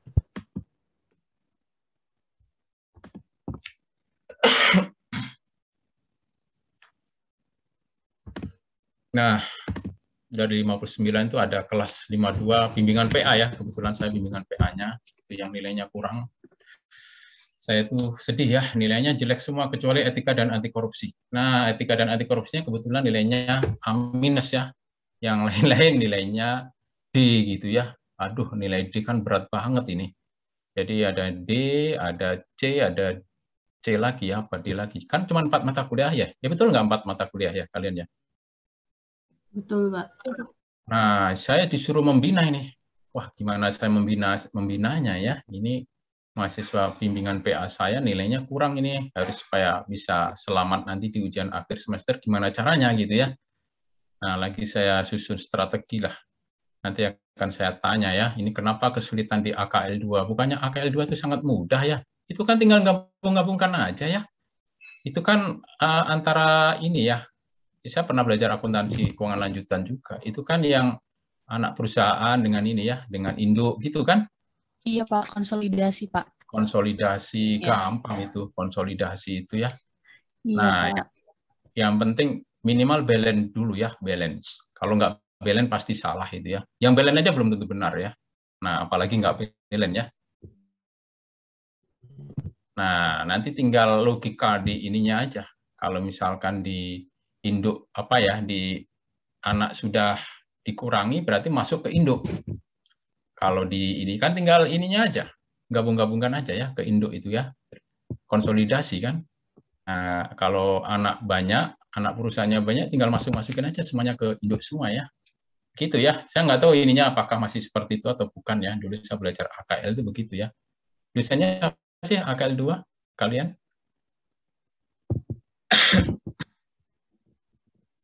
Siapa dosennya AKL 2 kalau boleh tahu? Pak Ahmad Habibi. Tadi yang berharap nilai etika dan anti korupsi. Oh, Pak Ahmad Habibie. Oh, beliau itu sahabat saya ya. Pak Ahmad Habibie itu beliau orangnya idealis ya. Nah, Pak Ahmad Habibie itu orangnya cerdas ya.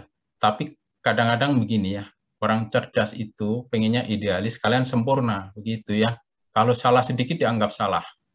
Kalau saya kan kalau ada benar sedikit saya anggap benar. Gitu ya. Nah, ini mungkin beda-beda mazhab. Beda mazhab itu ya beda ininya lah, sudut pandang lah ya. Nah, kalau beliau ya maunya sempurna ya. Ya kalau bisa ya yang sebaik-baiknya lah. Jadi kalian siasati ya. Tinggal beberapa hari ini yang nilainya kurang di antara 4 mata kuliah itu kalian lebih perdalam lagi ya. Kalian lebih perdalam lagi untuk belajar ya nanti supaya bisa selamat ya. Tapi bagi yang sudah selamat, sudah nggak ada nilai yang jelek, ya jangan terlena ya. Jangan menggampangkan. Jadi supaya kalian tetap nilainya bagus ya. Baik, ada pertanyaan dan pernyataan?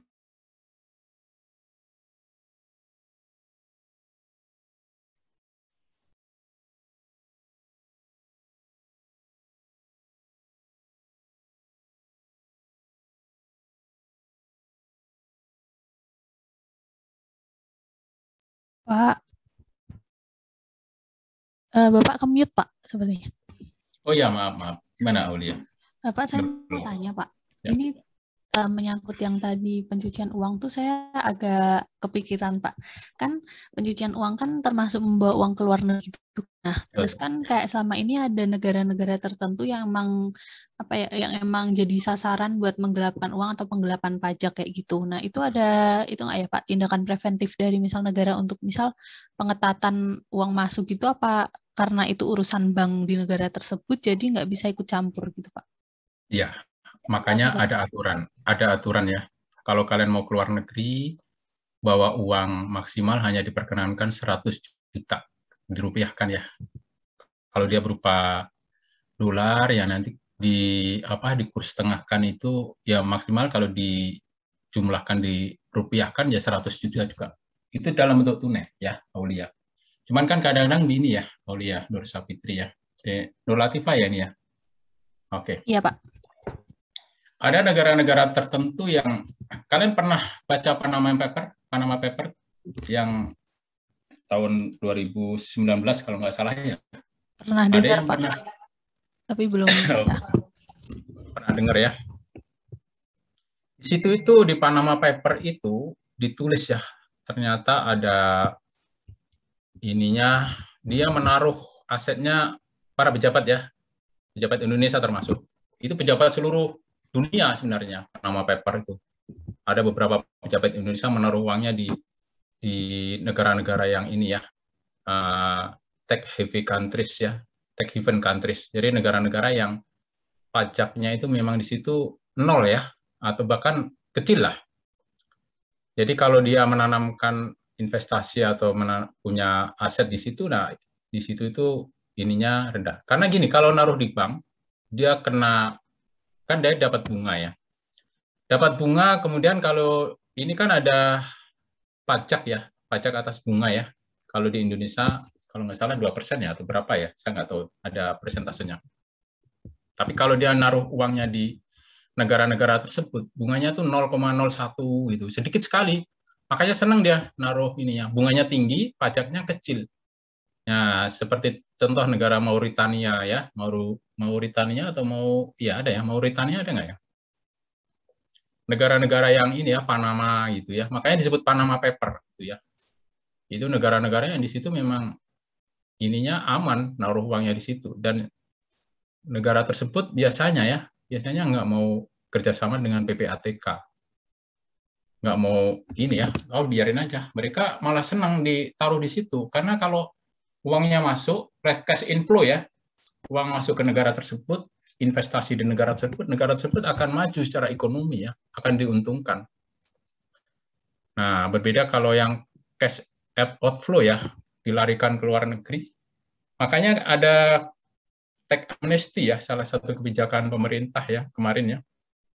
Itu kan sebenarnya pengen supaya aset-aset di luar negeri itu dipindahkan ke dalam negeri. Jadi yang tadinya di luar negeri dideklar lagi, dia akan diampuni pelaporannya tidak dikenakan sanksi. Yang sebelumnya kalau dia lapor salah kan kena sanksi, kena denda. Tapi ini diampuni, nggak ada sanksi, nggak ada denda. Dia hanya bayar sekian untuk ininya ya, ada persentasenya juga ya, tarifnya lebih murah dan seterusnya. Jadi begitu ya, Aulia Nur Latifah, memang ada beberapa negara-negara tertentu yang ini ya. Nah, cara ini sih dengan peraturan tadi ya, ada aturan yang maksimal dibawa ke luar negeri itu asetnya berapa gitu ya. Aulia ya. Pak. Berarti kalau selama ini kecolongan gitu, modusnya gimana ya Pak? Atau Nah, modusnya gini, saya itu sampai sekarang punya rekening ya. Rekening saya namanya Commonwealth, banknya Bank Australia. Saya bisa aja transfer dari sini ya, tanpa ini ya, tapi nggak tahu apakah kedetek PPATK apa tidak. Kalau ada kerjasama antara PPATK Indonesia Australia bisa kedetek. Kalau enggak ya aman. Makanya mereka-mereka yang punya aset di luar negeri yang nggak ada hubungan dengan PPATK, dia cenderung nggak akan ada kedetek PPATK bahwa itu adalah bisa jadi money laundering ya, bisa enggak. Jadi modusnya dia akan dilarikan bisa melalui transaksi internasional yang tidak ada kerjasama dengan PPATK.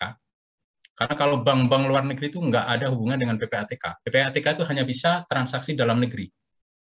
Tapi kalau udah bank luar negeri, kecuali kerjasama ya, kerjasama nanti baru bisa. Jadi kalau ada kerjasama PPATK Indonesia dengan PPA Australia, dia akan lapor.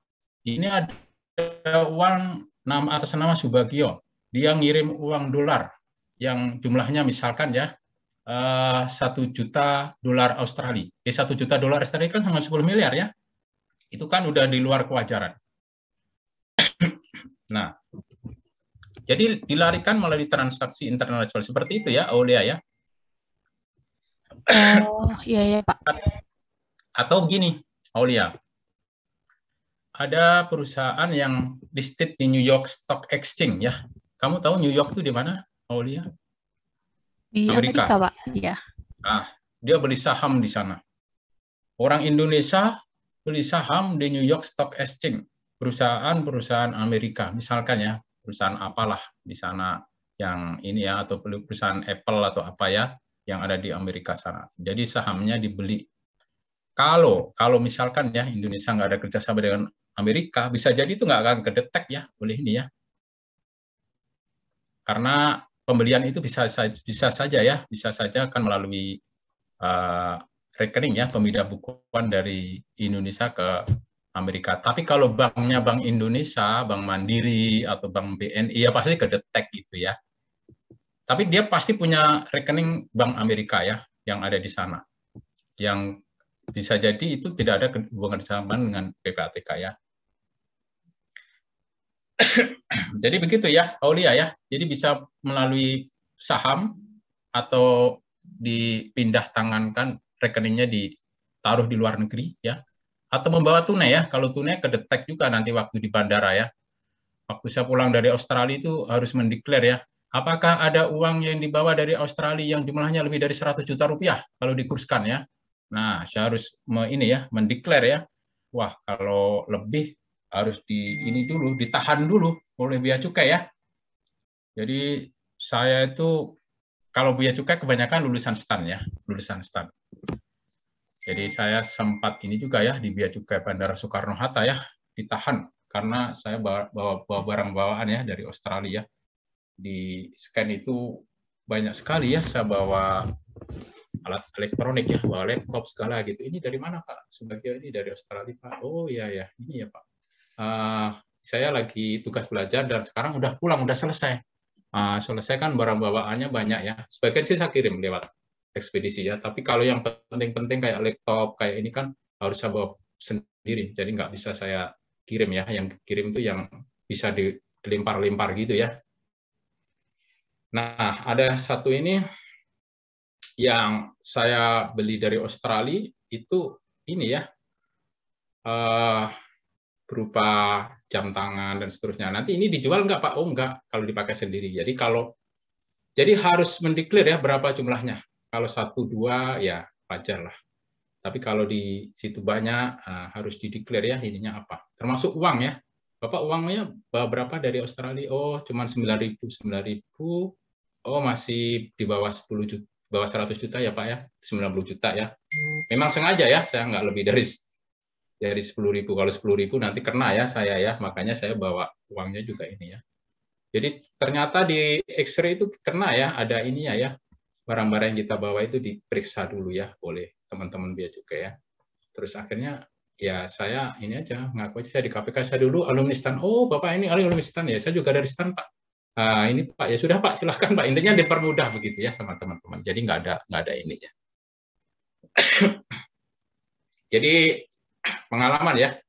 Tapi waktu saya di Australia, ini aneh ya.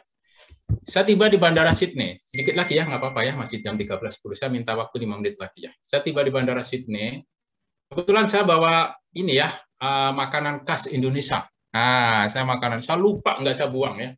Waktu di Bandara Soekarno-Hatta tuh lolos saja, karena itu dianggap sebagai makanan yang akan dimakan di perjalanan. Ada makanan yang belum saya buang ya, saya bawa ke sana, itu namanya adalah gedok pisang ya.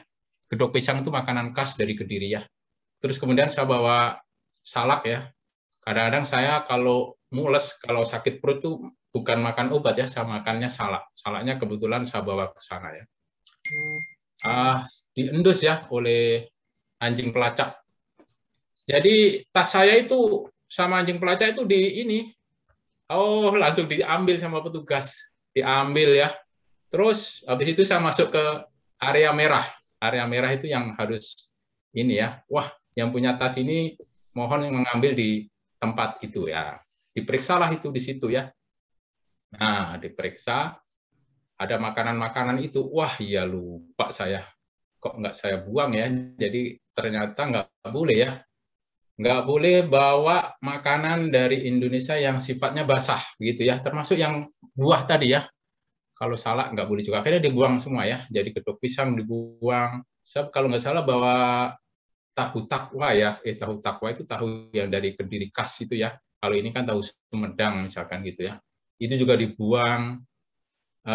Kemudian salaknya dibuang gitu ya.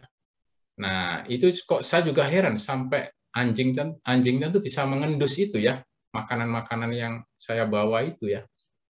Jadi di sana itu, di Sydney ya, ketat banget itu. Teman saya yang sama-sama dari Indonesia lolos gitu, nungguin lama banget gitu. Wah Mas Bagio lama banget gitu ya. Tadi diperiksa ya Mas Bagio, iya, nah ya saya lihat kamu bawa apa aja gitu, bawa ini, waduh kenapa nggak ini gitu ya. Lalu gitu mah nggak usah dibawa aja, dibuang aja Mas Bagio. Di sini mah ketat gitu ya di Australia ya. Nanti kalau kalian ke Australia hati-hati ya. Jangan bawa barang-barang yang sifatnya basah ya, yang ketahuannya. Yang anjing itu bisa mengendus ya. Di Bandara Soekarno-Hatta kayak nggak salah ada anjing pelacak juga ya, tapi nggak ini di Australia. Di Australia itu anjingnya dilepas gitu ya. Dilepas kemudian suruh ini sendiri ke tempat tas-tas itu ya. Nah, tas-tas yang dicium dia langsung diambil petugas. Kalau yang enggak, ya lolos aja gitu ya. Teman saya mah lolos aja karena nggak ada bawa barangan seperti itu. Ini pengalaman ya, pengalaman waktu saya di Sydney ya. Nah ini kalian nanti ini ya, kalau bisa ya, dapat beasiswa ya. Ini setiap saat, setiap di kelas itu saya motivasi kalian ya. Sayang kalau nggak dapat beasiswa itu. Saya satu kelas dulu ya, di 4, itu 70% dapat beasiswa semua. Dan 50% dapat beasiswa ke luar negeri ya. Dan sedikit yang di dalam negeri ya. Nah, sebagian besar ke luar negeri ya. Kalau kalian perhatikan dosen STAN ya, dosen STAN itu hampir semua dosen itu dapat beasiswa semua. Dan sebagian besar ke luar negeri ya. Pak Rahmadi Murwanto itu ke Amerika, ke New Zealand. Pak Yuniarto itu ke Jepang ya. Kalau Pak Andi itu ke UGM ya, dalam negeri. Tapi beasiswa juga ya. Nah, kalau saya sih berharap kalian keluar negeri lah ya, beasiswanya ya. Bukannya dalam negeri nggak bagus, bukan. Dalam negeri bagus juga. Tapi seandainya suruh memilih, ya kalau bisa pilih keluar negeri ya. Saya itu kalau saya hitung ya, satu semester saya kuliah di sana kan $200.000 Australia. 20.000, sorry. $20.000 Australia. 20.000 itu kalau saya kurskan 2 miliar ya. Satu semester 2 miliar. 200 juta, sorry 200 juta ya.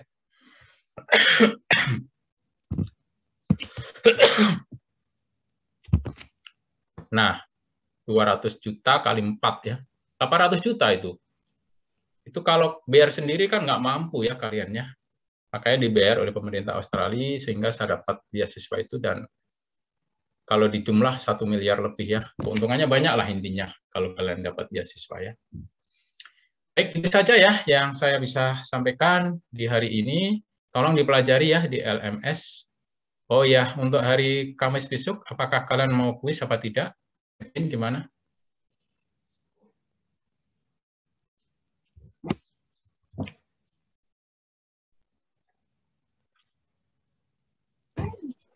Halo, Pak. Gimana, Kevin? Kalau dari Bapak sendiri jadwalnya emang seharusnya minggu ke berapa, Pak? Bisa, sorry, bisa besok, Kamis depan, atau terakhir bisa juga ya. Kalau pertemuan terakhir aja bagaimana, Pak? Ya sudah, nggak apa-apa. Pertemuan terakhir saja ya. Nah, nanti yang terakhir, yang video terakhir, nanti effortnya jadi double ya. Belajar sama bikin video ya, nggak apa-apa ya. Nah, kalau yang sekarang kan nanti takutnya Siska tambah sakit ya. Udah bikin video, suruh belajar lagi untuk persiapan kuis gitu ya, Siska ya. Nah, supaya Siska biar sembuh sehat dulu ya. Jadi terakhir aja ya, Kevin ya, kuisnya ya. Baiklah, kalau gitu ya. Nah, nanti kita kuis terakhir ya di pertemuan terakhir. Baik, saya rasa untuk kuliah siang hari ini saya cukupkan sampai di sini dulu ya. Saya mohon maaf jika ada kurang dan lebihnya. Sampai ketemu lagi hari Kamis depan ya. Nanti silakan hadir jam 3.30 ya, kalau nggak salah ya Kevin ya, di jadwal itu ya. Iya Pak. Nah, ini untuk sertifikasi penyuluh anti korupsi. Saya berharap kalian ikut penyuluh ya, biar diakui nasional ya. Karena itu ada komunitasnya. Nanti ada semacam asosiasi penyuluh anti korupsi. Nah, gitu ya, kalian ikut di sananya. Banyak sekali ya pelatihan-pelatihan diadakan oleh penyuluh anti korupsi. Nanti kalian belajar tentang bagaimana interview, bagaimana tentang menyuluh public speaking dan sebagainya ya. Ada nanti diklat gratis itu ya bagi penyuluh ya. Baik, terima kasih ya Kevin dan kawan-kawan ya. Saya tutup ya. Saya akhiri dengan billahi taufik wal hidayah. Assalamualaikum warahmatullahi wabarakatuh. Waalaikumsalam. Sehat selalu, Pak. Waalaikumsalam. Terima kasih banyak, Pak. Ya, ini